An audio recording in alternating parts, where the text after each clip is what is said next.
Well, welcome to the series of math proficiency tapes and videos. We are going into algebra and functions. That's one of the other strands, along with numbers and operations, which we've already discussed. Algebra and functions is kind of a long section. There's lots of different types of problems, so I'm going to break it up into several shorter videos so that each one will be highlighting certain ideas. This one's going to start with proportions. Now, as we go through these, pay close attention. Focus in on what we're going over.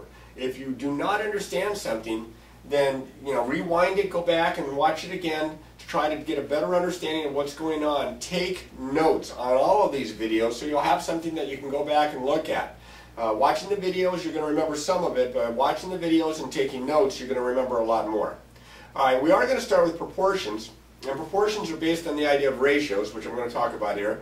Proportions are used in lots and lots of different kinds of problems on the proficiency test, including percent problems. And here's an example for proportion. A over B equals C over D. It looks like two fractions set equal to one another. Two ratios equated. So it looks like fraction equal fraction. A over B is a ratio, C over D is a ratio, so that's why I have the following definition. Now, there was a tip that was given to me by a gentleman by the name of Bill Hanlon, who was my math department chair many years ago and showed me a lot of good things about teaching, helped me out in a lot of different ways. And Bill had what he called the 3-number tip for proficiency problems. He said if you had 3 numbers in the problem and that was it, there was a pretty good chance you could solve it with a proportion. And so we're going to see that later on when we're working some story problems, and I'll bring that back up. Alright, so now, ratios and rates. Ratios and rates, a lot of students think they're the same thing, but a ratio is a comparison of two things that have the same unit. A rate is a comparison of two things that have different units. So a ratio might be boys to girls in a classroom. How many boy students, how many girl students. Whereas a rate, different units might be like miles and hours. So how fast your car goes, maybe it goes 45 miles per hour, that's a rate. Now we're going to start off with a ratio here, and a very simple one is the trig ratio, which we're going to talk about in more detail later on. But it has to do with this triangle right here, and it says, what is the cosine of angle A? Now if you're looking at that and you say, well, I haven't had any trigonometry, I don't know what that means. Well, that's where the table comes in, or the formula sheet comes in that we mentioned before. The formula has the trig ratios, the formula sheet has the trig ratios right here. And you can look straight to these and use these as a model to answer the problem. There's another way you can remember this, and it's a little tougher. Of course, you have the tape, the sheet, so I don't know why you would have to remember this, but if you can remember SOHCAHTOA, which stands for sine is opposite over hypotenuse, cosine is adjacent over hypotenuse, and tangent is opposite over adjacent, you can find it also. We're trying to find the cosine of angle A. That's this angle right here. And we're going to talk a little bit more about angles in geometry. But angle A, the cosine right in here, is the adjacent side to the hypotenuse. The hypotenuse is the longest side. Here's the adjacent side to angle A. These two are called the legs. This is the hypotenuse. This is the adjacent leg. So it's 15 to 17.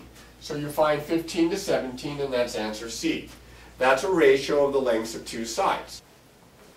Alright, the next problem says Kim took 30 minutes to ride her bike up a 4-mile hill. What was her average rate of speed in miles per hour up the hill? Well, see, if she took 30 minutes to go 4 miles, we would like to know how far is she going to go in 60 minutes, which of course is the same as 1 hour. So what I have here is a proportion. Now I put the units in to show you that I have them in the same order. Minutes to miles, minutes to miles. I'm going to cross multiply. I get 30x equals 240. Then I'm going to solve this by dividing by 30.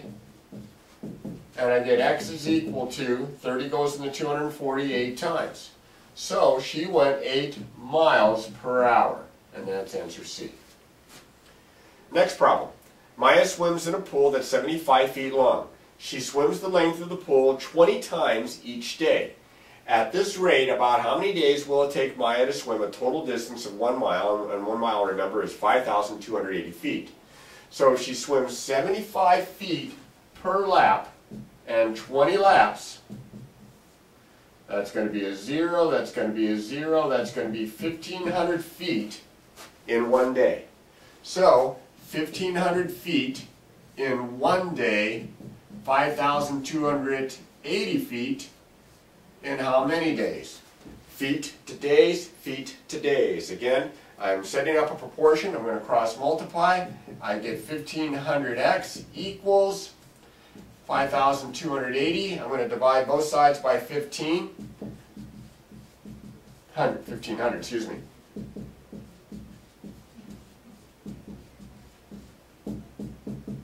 And this might be the toughest part of the problem. I have to figure out how many times 15 is going to go into 5,280. 1,500 is going to go into 5,280.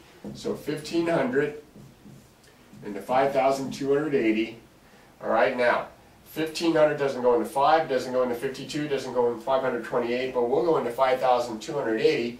Since 15 goes into 52 3 times, 3 times 1,500, that's 4,500. And I'm going to have a little bit left over. Looks like 780.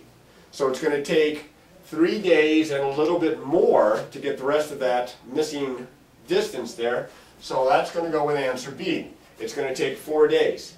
It's going to take actually not quite a full 4th day of swimming, but 4 days because she swims the 20 laps every day. Okay, proportional related ideas of direct variation and inverse variation. Direct variation pretty much means as one quantity gets bigger, the second quantity gets bigger. As the first quantity gets smaller, the second quantity gets smaller. The more you study, the higher your grade. The less you study, the lower your grade. Inverse variation is just kind of the opposite. As one quantity gets bigger, the other quantity gets smaller. The more time you spend watching TV, the lower your grade. The less time you spend watching TV, the higher your grade. As one gets bigger, the other gets smaller. So I have examples of both. The first one is direct variation. It says if a machine makes 6 parts in 8 minutes, how many parts will the machine make in 40 minutes? I can set this up with a traditional proportion. 6 parts for 8 minutes. How many parts for 40 minutes? I cross multiply. I get 8x equals 240. I divide by 8. X equals 30. So that's going to be answer B. All right? Second part. A camera is placed 30 feet from a small tree. At this distance, the image of the tree in the camera is 24 millimeters tall. The height of the image is inversely proportional to the distance from the tree to the camera, which kind of means that the closer you get, the bigger the image. The further away from the tree, the smaller the image. It says, how far from the tree should the camera be placed so that the height of the image is 6 millimeters tall. Now this is not going to be set up in the same kind of traditional looking proportion. It's something that's similar or comes from a proportion, it comes from a cross product. What we're going to do here is we're going to take these two values, the 30 feet and the 24 millimeters that we have for the initial camera placement, 30 and 24, and we're going to multiply those. And we're going to set those equal to, over here, the same two amounts, only for the second camera placing. It says how far from the tree, so that's the one we don't know. I'll call that x, and the image is 6. So that would be x times 6, or 6x. So 30 times 24 is 720, and this is 6x, and I'm going to divide by 6, and I'm going to get x is equal to 120. Now I pretty much knew it was going to be answer C or D because they couldn't be smaller amounts than the 30 feet there, because the image was smaller. It had to be a bigger amount than 30 feet. Now, in this case, if I try to set up a proportion, I'm not going to get it to work out the same way because it's inversely proportional. So that's why I use this product right here. All right? Now, with these problems, this will introduce you a little bit to the algebra that you may see on the that you will see on the proficiency test.